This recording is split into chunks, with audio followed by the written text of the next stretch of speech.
Hey guys, it's Matthew here from Matthew's Tech Hub.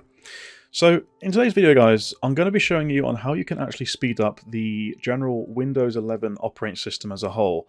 Now, the biggest question I face, like myself working in IT, is from my clients is, so some clients come to me and they'll say, right, I've just got a brand new device here, a brand new computer, why is it running so slowly, or why is it not running as fast as it used to sort of on my, like for example Windows 7 or the older operating systems which you could get back in the day. Now, the reason for that is because unfortunately manufacturers do install a lot of what we call bloatware, which bloatware is pre-installed manufactured software which not everyone wants, and unfortunately it does slow down your computer. There is also a few things which you can do with Windows as well to improve the speed of it as a whole completely. So I'm going to run through on how to do that as well, and we'll do a couple of things, just a couple of checks, etc. And I'll also run through them towards the end of the video as well. So let's jump right into it. So the very first thing which I'm going to recommend that we do first is, so this is always the first thing I do every time, or the most important thing I always do is as soon as I set up a computer or device. So for example, this machine which you can see right on your screen now, I've just set this up. This is a brand new Windows 11 virtual machine. There's nothing else installed. It's directly an ISO image from Microsoft, so there's nothing that's currently installed in this at the moment. So the first thing we're going to do is we're going to go down to the Start menu at the bottom, and we're just going to search for Control Panel, and we'll just jump into that here.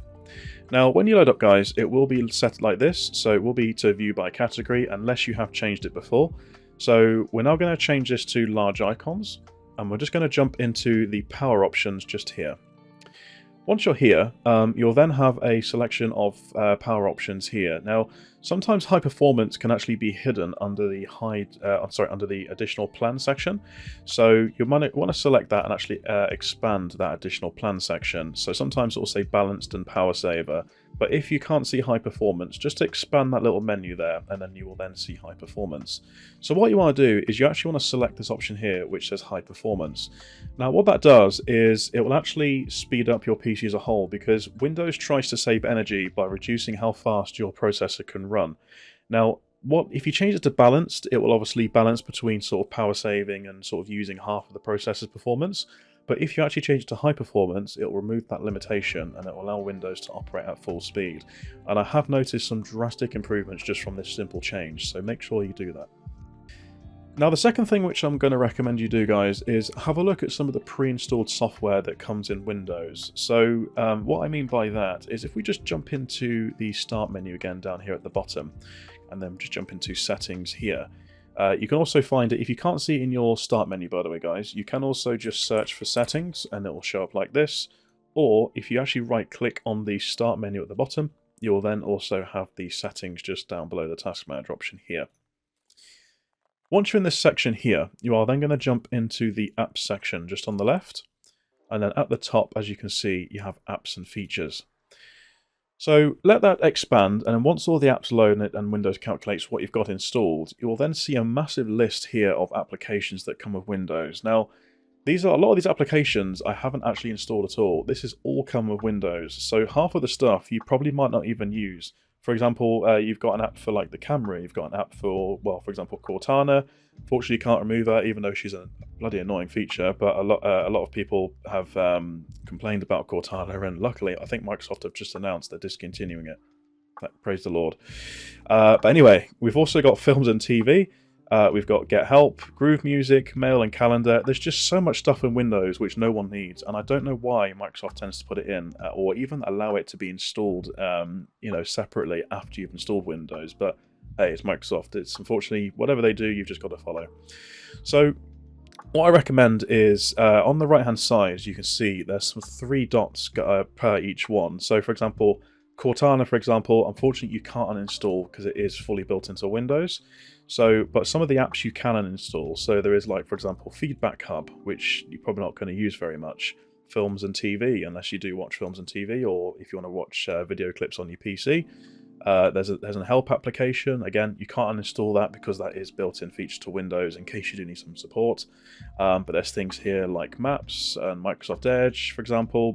Even Microsoft Teams comes with Windows. I mean, you might not even use Microsoft Teams, but you might have the Office package. You can also separately uninstall Microsoft Teams. So you want to go through this list and just make sure that you do get rid of some stuff that you don't need. And as soon as you uninstall some stuff from there, you'll then notice that it will also improve Windows a little bit because it's not starting up on the startup. Which also brings me to my third point. So the next thing you want to do, guys, is you want to actually have a look at what items you've got set to start up on your device when it boots up. So the way to do that is, if you actually press Control Delete, spare me a moment, and then if you go to the Task Manager just here, and then as soon as this window here loads up, you can just expand it by clicking the More Details in the bottom left there. You will then see there's a tab actually here for startup. Now, as I said, this is a fresh copy of Windows, but if you've got a PC that you've been using for a few years, you'll probably have some software installed. So there'll be a lot of software in here which is actually set to enabled. So you can see the status on the right as to whether it is actually going to start up when you turn your computer on. Now, what I tend to do as an IT technician is I tend to actually go through a lot of the software on here and disable a lot of the software that the end user doesn't need. Because there'll be a lot of software which is going to slow down the Windows boot time and just slow Windows down completely, which will be running in the background and it just doesn't need to be running at all. So go through this list here, and then, so for example, if you don't want Microsoft Edge to start up when you turn your computer on, just select Microsoft Edge and then go down to Disable in the bottom right corner. Same for Microsoft OneDrive, Disable, and Windows Terminal. Or if you've got something that you might want to switch on, just select the program, and again, just do it the opposite way, which instead of disable, it'll be enable, and that's it. And then once you've done that, just have a look and see if that improves a bit of your speed times there. Now, the fourth thing which I'm going to come to, guys, is it's actually quite important. It's very, very important. Is make sure that Windows is actually up to date. So you can do this just by going to the Start menu at the bottom, and then once you're in the Start menu, again, just go to Settings, or if you can't see it there, just right-click the Start menu, and then the Start button, and then go down to Settings, which is just below Task Manager. Once you've selected this, you'll then have Windows Update just on the left-hand side here, and you want to make sure that you are up to date. Now, just by clicking Check for Updates, and if there's any updates available there, allow them to download, and then they'll just go through and do that as well. But make sure that Windows always updates. Usually it does update in the background and you won't have any problems, but if there is any problems or if Windows isn't up to date, again, Microsoft might have released a fix for something or some software or some driver that could be causing the Windows to slow down in whole. So the fourth thing which I'm also going to recommend is if you have a look at your storage settings in Windows as well. So again, we'll just go down to the Start menu just down here at the bottom, and we're just going to search for storage in here. Oh, if I can actually type, there we go. And as you can see, there is actually storage settings. So if you click on this just here, you'll then have two sections. So you have apps and features and temporary files. So if we actually go into temporary files here, there is actually going to be, for example, if your PC is quite a few years old, a lot of files would have generated over the years, and you are going to probably want to get rid of some of these files, because this is just files from feedback or files from Windows updates, or even drivers, or even temporary internet files, as you can see down here. If there is some stuff which you don't want to remove, don't worry, you can just simply untick it and just make sure you don't get rid of that there. But generally speaking, a lot of the stuff you don't really need, so you're probably going to want to get rid of it. So once you select everything that you want to get rid of, which is in this section here, you're then just going to click on Remove Files at the very top, and then just click on Continue. You might want to check this every few months, because this will probably fill up every few months depending on how many times Microsoft releases major updates, but again, I would suggest checking on this quite regularly. If you also go back into the previous storage menu, there is an option here for Storage Sense. Now, this is a feature built into Windows which will actually automatically remove files such as this, like delete temporary files or even empty your recycle bin if you tend to delete and store a lot of files on your PC. Again, stuff like that can also speed up your PC because you're not using as much storage on your SSD or hard drive. So again, you can also just simply switch that on, and then you can configure it what to do. So for example, if it's during low, if the hard drive is running low on space, and then if let's say, yeah, right, it's running low on space, then what it will do then next is that it will start to then delete files in your recycle bin after 30 days or more than 60 days or 14. Again, you can configure it to do whatever you like to do. But certainly have a look at that as well, guys. That will also clean up and do some performance boost there for you as well. Now the fifth thing, guys, is in Windows as well, Microsoft has tried to make Windows look very fancy and sort of graphically friendly to a lot of us. And to be honest with you, Windows 11, I think it looks fantastic. Compared to Windows 10, it's a massive overhaul, it looks really good. However, for some older machines or older computers or devices, or even low-spec machines that don't have good graphics cards or sort of high-performance processors, Windows will take up a large chunk of resources just trying to show things that are graphically intense to you.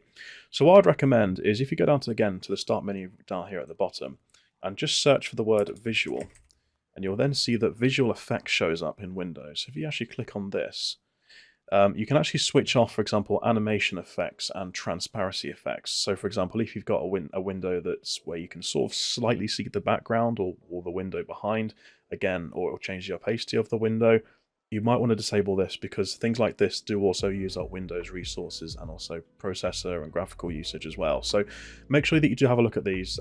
This might also give you a performance boost, but as you can see, if I switch it off, I now can't see that I don't know if you guys can see in the video, but the background of this window, slightly changes, and it just removes the opacity effect behind it. So do have a look at that as well, guys. That should also give you a little bit of a boost there. But hopefully that gives you guys a sort of a bit of a boost on your computer. Now, if you are still struggling with a slow PC, or if you are still having an issue where Windows is running really, really slow, again, I'd probably recommend taking your PC or having it looked at by a professional or taking it to a repair shop.